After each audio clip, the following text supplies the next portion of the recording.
Data statistik didapat dari Kementerian Perdagangan dan juga dari Kementerian Perindustrian bahwa 80% bahan baku industri nasional Indonesia importnya dari Tiongkok. Satu lagi, kalau trading, beli barang jadi untuk dijual lagi, ternyata 70% juga barangnya dibelinya dari Tiongkok. Kita perjelas, bahan baku industri artinya bahan setengah jadi. Kalau trading itu bahan jadi utuh tinggal jual. Sedangkan kalau Indonesia ekspor keluar itu bahan mentah alam ke Tiongkok yang dibikin setengah jadi oleh Tiongkok, lalu diimpor balik ke Indonesia sebagai bahan baku industri atau barang jadi. Bahan baku tadi yang balik itu 50%-nya dari 80% bahan baku industri. Kita diputer-puter barang sendiri sesungguhnya. Tiongkok untung di tengahnya. Hebat Tiongkok. Ini negara tetangga kita ini bernegaranya kok kayak provinsi jadinya ya. Apa Tiongkok segitu hebatnya? Atau negara tetangga segitu lemahnya bernegaranya, terlalu urusin politik dalam negeri sehingga ekonominya dibuat dalam tanda petik bergantung dengan Tiongkok. Nggak heran transaksinya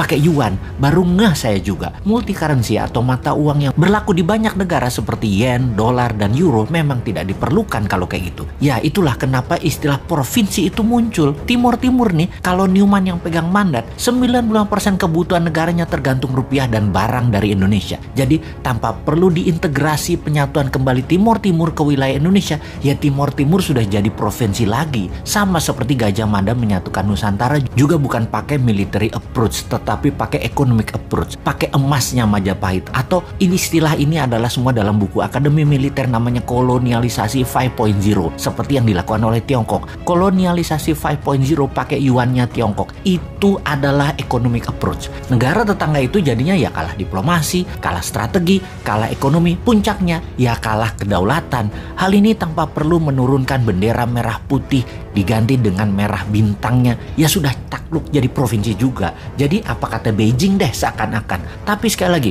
untung masyarakatnya dibuat apatis nasionalismenya, nggak ngerti kedaulatan, nggak ngerti nation right. Kalau paham sudah biar tuh pejabat yang paling serba bisa itu. Saking baiknya atau nggak ngertinya bernegara pejabat puncaknya, di negara tetangga tersebut ada pejabatnya terbukti meletakkan uang di Pandora Papers aja nggak diapa-apain. Walau kalau ditanya nggak tahu duit dari mana tuh dapatnya pejabat itu. Pejabat loh ya. Rakyatnya kalau udah hal gini cuek. Mungkin sudah kadung cinta dan sudah kadung kena propaganda otaknya oleh ribuan buzzer bahwa anti pemerintah itu pasti kadrun yang kena radikalisme Timur Tengah. Bosman bahkan dibilang kadrun. Lah wudhu aja belum lengkap, ilmu agama tipis dibilang kadrun. Padahal kelompok oposisi yang kerjanya ngeritik tanpa solusi juga dihantam sama Bosman dengan pertanyaan sederhana. Lalu solusinya apa? Kepada para oposisi. Kalau solusinya hanya ganti pejabat, ganti pemimpin, sama aja nanti. Pasti bingung juga dan hutang lagi ketika penggantinya baru pejabat dari sisi oposisi. Sama pasti. Jadi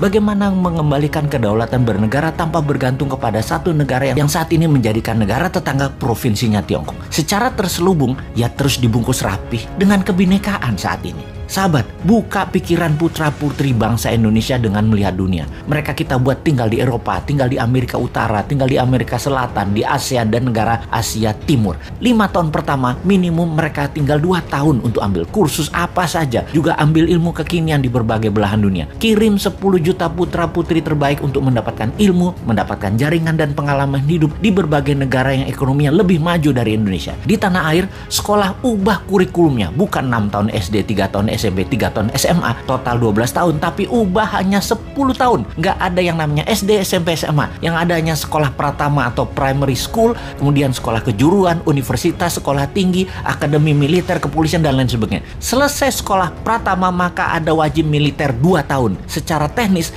wajib militer selesai dulu, baru 10 juta putra-putri terbaik ini dikirim ke luar negeri dalam 5 tahun ke depan. 10 tahun ke depan, tambah lagi, ada 20 juta putra-putri terbaik ini memiliki nasionalisme yang kuat, berpikir terbuka, pandai, dan membuat banyak perubahan di tanah air tercinta ini hingga menjadi negara berdaulat utuh adalah karena pengalaman mereka selama mereka belajar dan melihat dunia. Itulah bekal untuk Indonesia emas di tahun 2045 versi Newman. Kita tantang yang lainnya, konsepnya mana? Jangan cari populer jual tampang dan kegiatan pakai anggaran Pemda dan anggaran negara dong. Modal sendiri tanpa jabatan, tanpa anggaran pemerintah kalau bisa.